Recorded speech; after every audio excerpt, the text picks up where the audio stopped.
gonna take your place. There ain't nobody better. Oh, baby, baby, we belong together. Hello, this is Gina from hauntedflower.com, here to review the movie Splice for you, so let's get it going. Splice was directed by Vincenzo Natali and stars Adrian, Brody, and Polley as two brilliant geneticists far ahead of their time who, in secret, decide to move ahead on a plan to splice human and animal DNA in hopes of creating a protein that will be able to cure diseases like cancer in the future.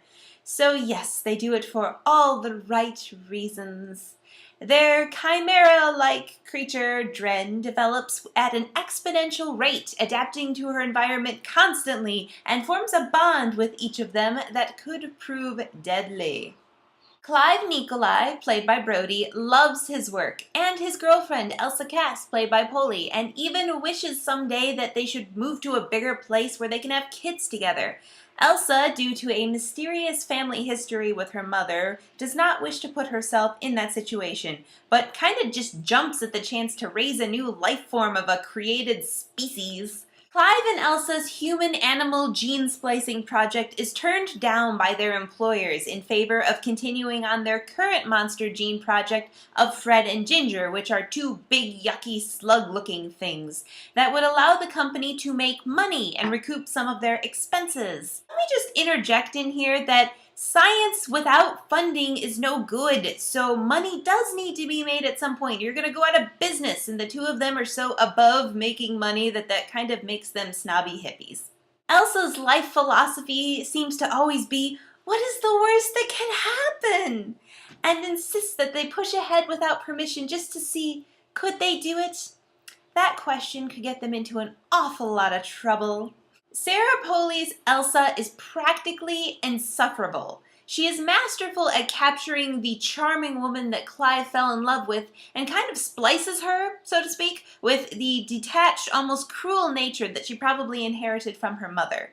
Elsa treats Dren almost as a daughter at first, and with good reason, but they both eventually grow to fear each other. Adrian Brody's Clive is disappointing as a pushover. He makes one decision in the entire process that allows Elsa's mad experiment to truly begin by pushing a button, and the rest is just him going with the flow, giving her whatever she wants, even against his good judgment.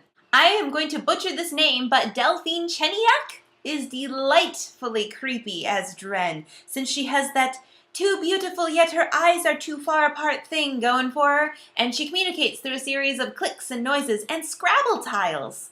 She has the innocence of a small child learning about the world around her and craving girly toys and kitty cats to snuggle. One of the worst things that Elsa does, in my opinion, is introduce Dren to Barbie. That has never done any little girls any good in the long run. No one looks like that. You can all tell from the trailer that this seems to be a typical science gone wrong movie, and some of the plot turns are predictable given small details that set them up.